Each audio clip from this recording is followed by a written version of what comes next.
जय जनेन्द्र।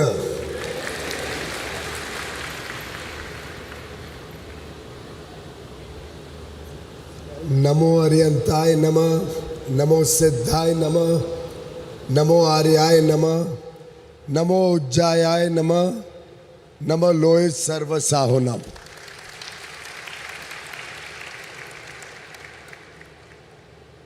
मंच पर उपस्थित हसमुख भाई वोरा, संस्था के प्रमुख श्री नवीन भाई शाह, सचिव राजेश भाई जवेरी, परेश भाई वाधर, मेरे प्रिय मित्र, बड़े भाई और जिनकी श्रद्धा के ऊपर मैं समझता हूँ मुंबई का हर व्यक्ति गर्व करता है, जिस प्रकार से ये धर्म के लिए बाकी कुछ भी छोड़ के सर्वप्रथम धर्म के रास्ते पे चलने वाले शायद ही गिने चुने इतने बड़े उद्योगपति आज देश में रहे हो, ऐसे निमेश भाई शाह।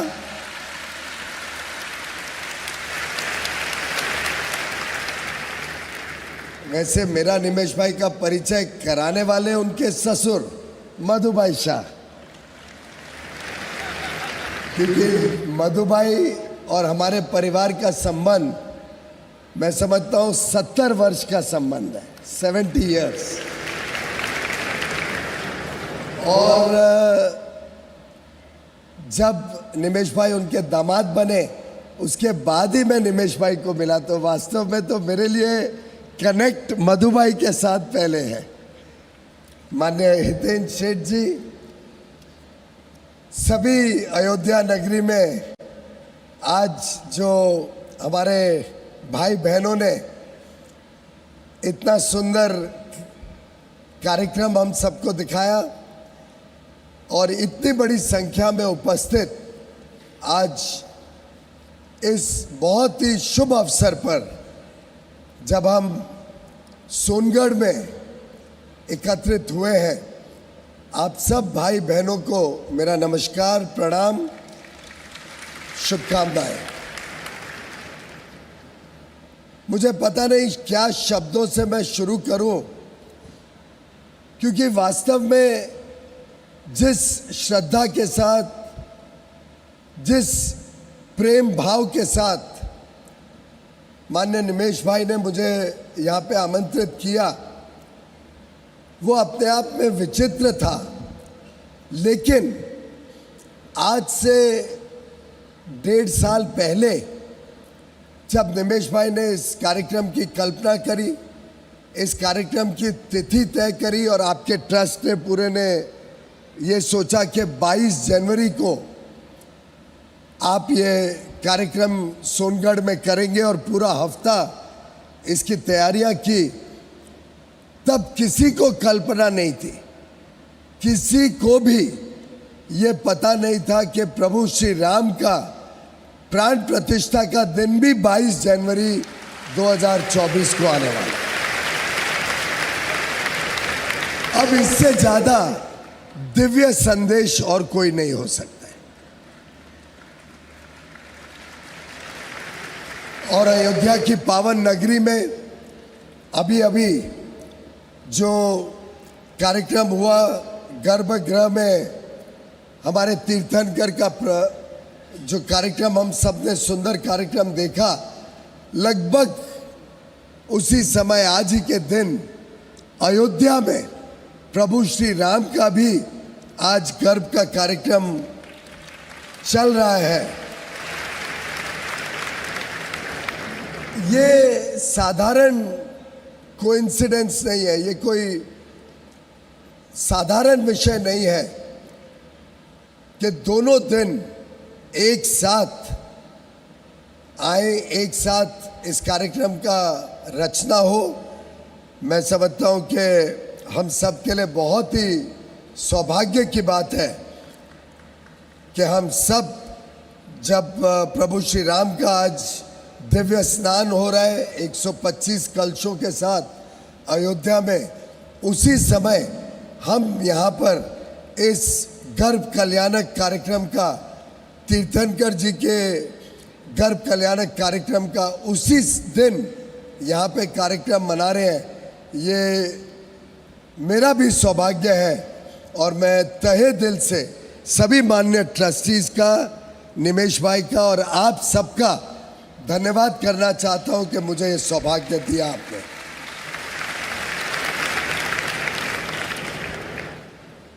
वैसे आपको शायद ध्यान नहीं हो, लेकिन मेरी माँ भी दिगंबर जैन थी, उनका नाम भी चंद्रकांता जैन था।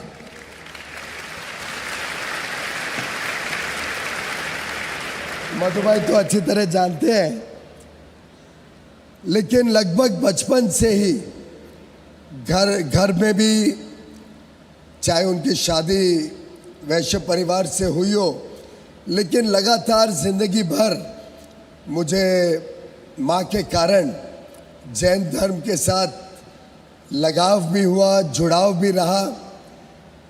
और आज से लगभग मुझे लगता है 37 से 38 साल हो गए। अभी 37 से 38 साल पहले मुझे सौभाग्य मिला श्री महावीर जी में दर्शन लेने का, दर्शन करने का। और पिछले 37 वर्षों से एक भी वर्ष ऐसा नहीं गया है जब मैंने श्री महावीर जी में जाके अपनी पूजा आराधना ना की हो। ये मैं इसलिए शेयर कर रहा हूं कि मुझे यहाँ पे बुलाकर वास्तव में मैंने कोई फेवर नहीं किया है, आप सब ने मेरे ऊपर उपकार किया है।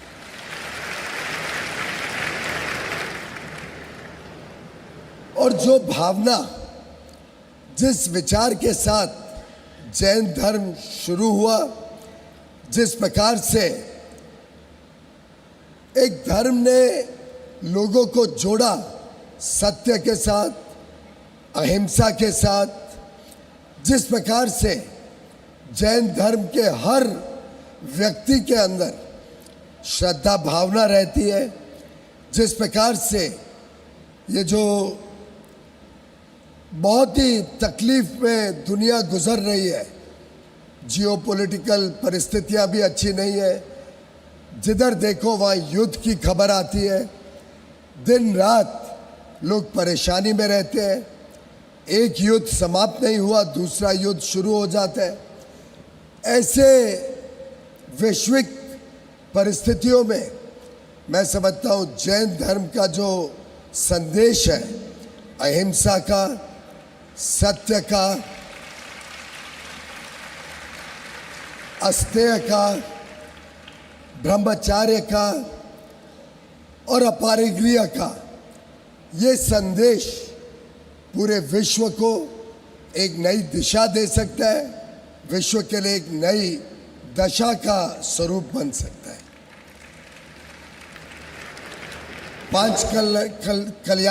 पांच कल्याणक प्रतिष्ठा महोत्सव जो श्री दिगंबर जिनबिंब पंच कल्याणक प्रतिष्ठा का महोत्सव सोनगढ़ में मनाया जा रहा है, अपने आप में एक देश और विश्व के लिए नया संदेश लेके जाएगा।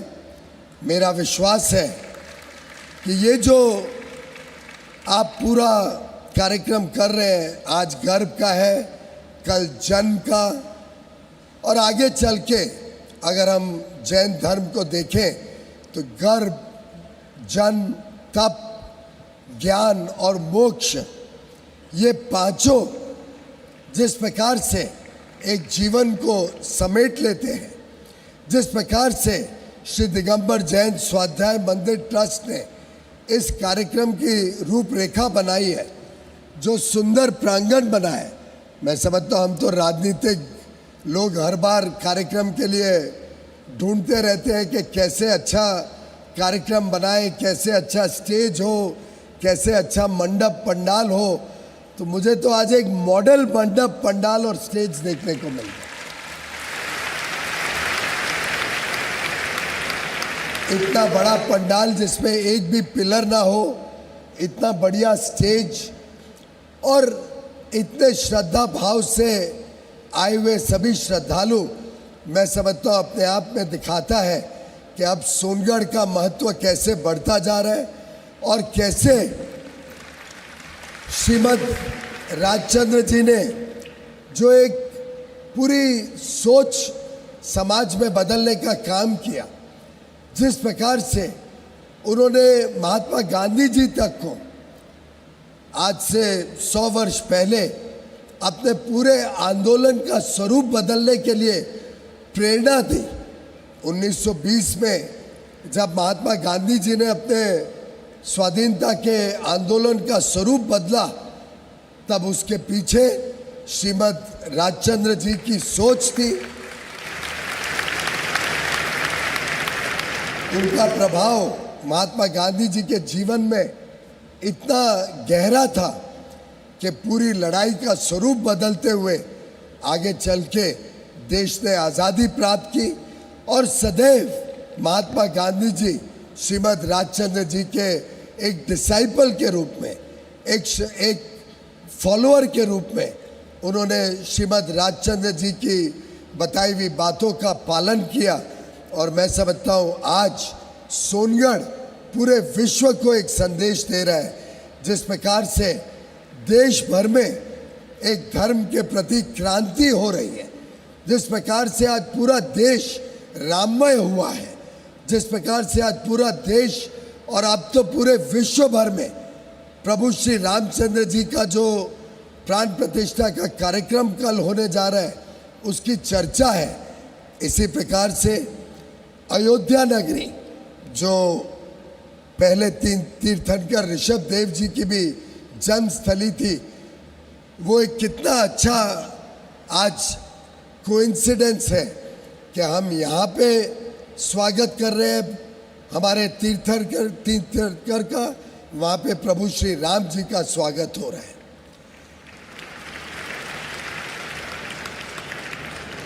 आप सबने देखा होगा कि गत 10 वर्षों में किस प्रकार से अलग अलग धर्म स्थल को अच्छा किया जा रहा है, सुंदर किया जा रहा है।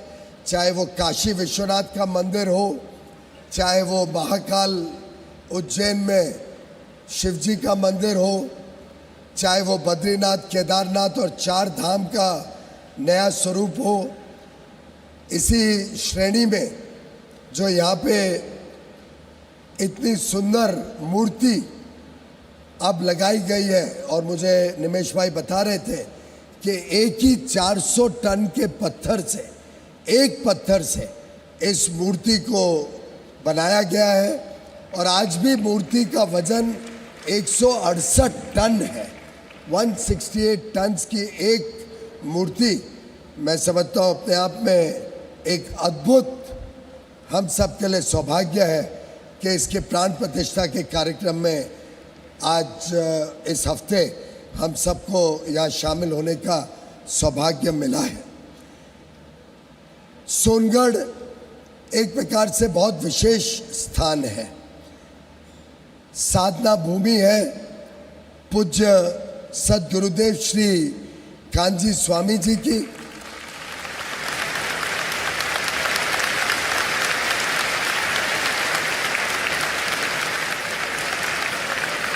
और सही माने में ये अध्यात्म तीर्थ है, ये एक तीर्थ स्थान है, हम सब के लिए प्रेरणा देने वाला स्थान है।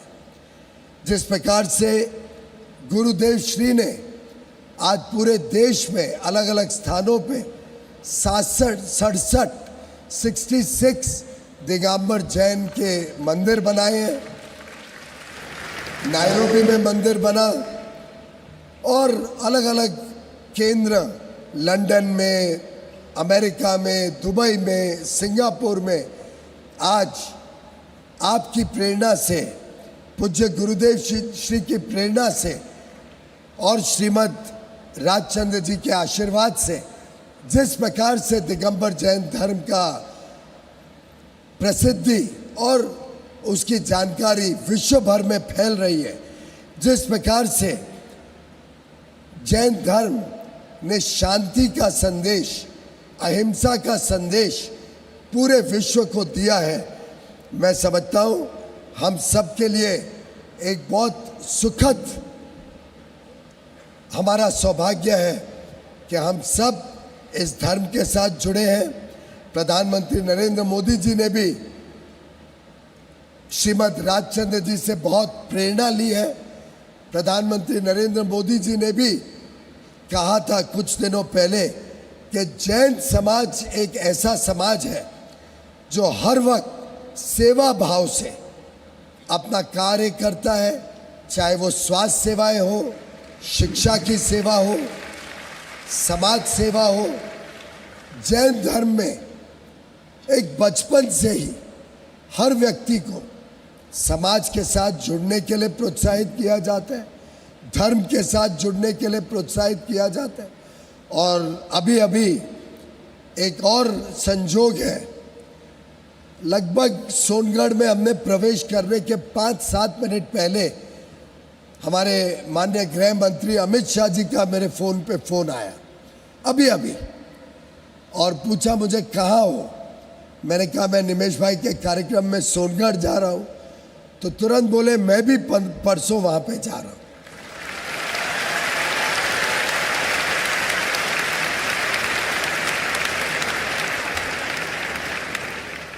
और ये जो मैं जानकारियाँ दे रहा था महात्मा गांधी जी के ऊपर कितना बड़ा प्रभाव था, वो अभी अभी अमित भाई ने मुझे दी फ़ोन पे, इसलिए एकदम माइंड में फ्रेश थी।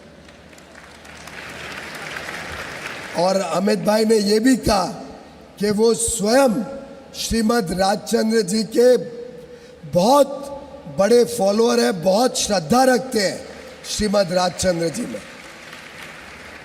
और मुझे भी कह रहे थे कि तू निमेश भाई से किताब ले लेना और उनके बताए हुए रास्ते, उनकी सीख को अवश्य पढ़ना। अभी अभी मुझे उन्होंने बताया है।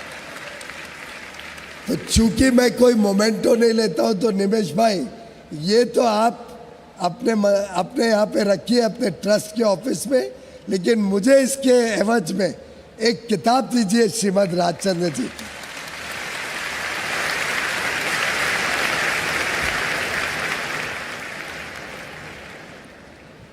एक प्रकार से हम सब बहुत धन्य हैं कि हमने ऐसे समय में जन्म लिया है कि हम सब भारत के नए उभरते हुए स्वरूप, भारत के विश्व भर में जो आज लोगों को आकर्षण है भारत के लिए, जब भारत अमृत काल में एक विकसित भारत बनने के लिए तेजी से कदम उठा रहा है, जब भारत तैयार है आज विश्व की कोई भी चुनौती का सामना करने के लिए, जब भारत विश्व को नेतृत्व दे रहा है, जब भारत एक विश्व व्यापार में अपनी बड़ा छाप छोड़ रहा है, ऐसे समय में हम सब ने जन्म लिया। मैं समझता हूं हम सबका सौभाग्य है। एक विकसित भारत 2047 तक बने, उसके लिए माननीय प्रधानमंत्री जी ने 5 प्रण हम सबको दिए थे। मैं इसलिए उनको दोहराना चाहता हूं क्योंकि जैन धर्म और प्रधानमंत्री जी के 5 प्रण में आपको बहुत सारी जुड़ाव की संभावनाएं दिखेंगी, बहुत ज़्यादा जुड़ाव कैसे प्रधानमंत्री जी के आह्वान में और जैन धर्म में है, उसके आपको अनुभूति होगी। माननीय प्रधानमंत्री जी ने कहा कि भारत को 2047 तक हमने एक विकसित भारत बनाना है। जैन धर्म भी कहता है हमने अपना धर्म का पालन करना है। हम जो काम करते हैं, हम जो रोजमर्रा का जीवन जीते हैं, हमारे दिनचर्या में काम करना अच्छी बात है, काम करके अपना जीवन अच्छा बनाना हम सबका धर्म है। हमारे परिवार को एक अच्छा जीवन देना ये हमारा सबका कर्तव्य है।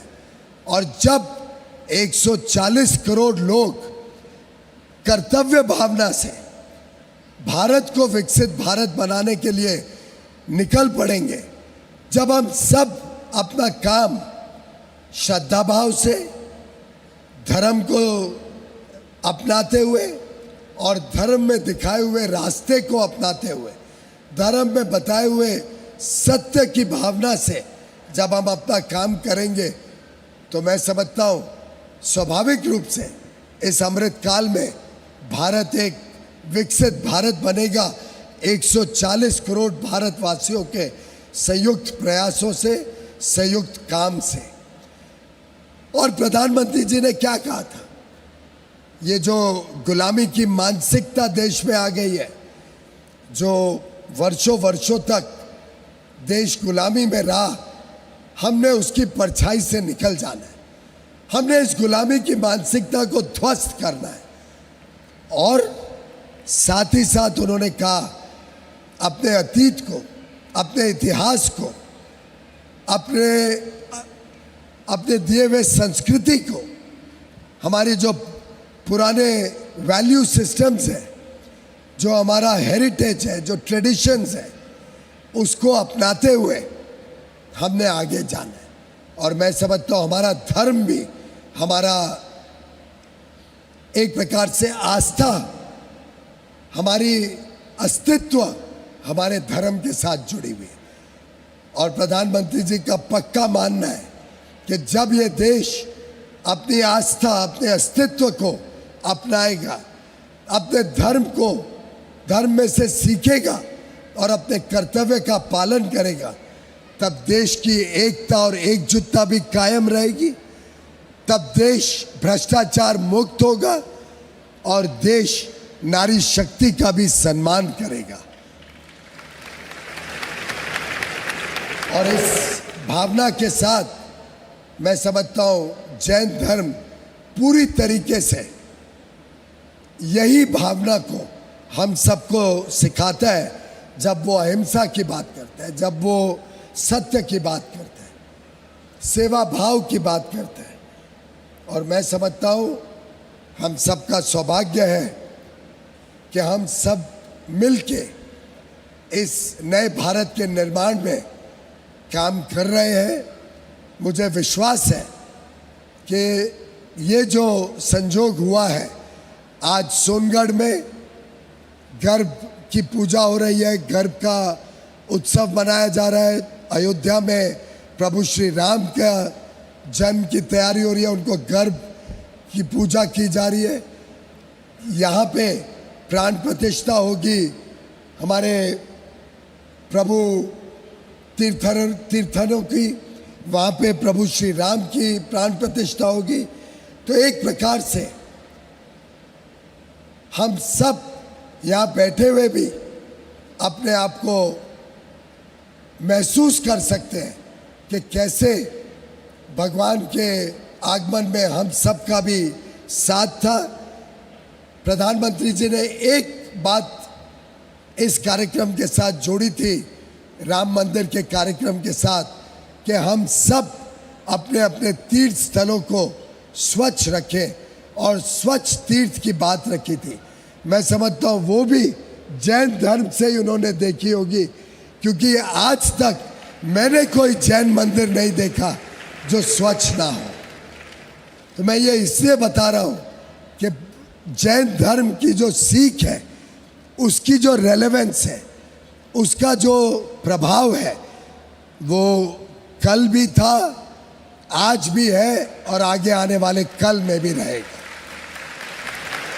और हम सबका सौभाग्य है कि हम इस धर्म का पालन करते हैं, हम इस धर्म का से बहुत कुछ सीखते हैं।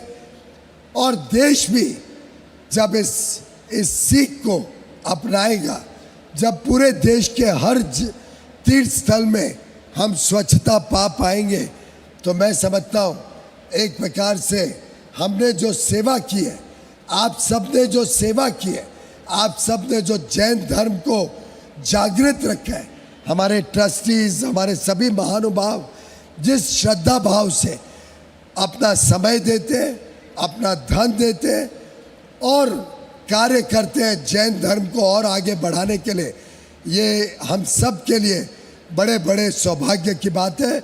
मैं नमन करता हूँ सभी ट्रस्टीज का और आप सब श्रद्धालुओं को और आप सबको बहुत बहुत शुभकामनाएं। इस शुभ अवसर पर बहुत बहुत बधाई।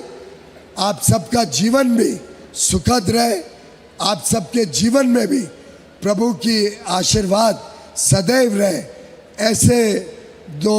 ऐसे शुभ अवसर पर आपने मुझे आने का मौका दिया, आपने मुझे बोलने का मौका दिया, उसके लिए मैं आपका बहुत बहुत आभारी हूँ। धन्यवाद। जय जिनेंद्र। शुभकामनाएं। नमस्कार। बहुत बहुत धन्यवाद माननीय मंत्री जी। आप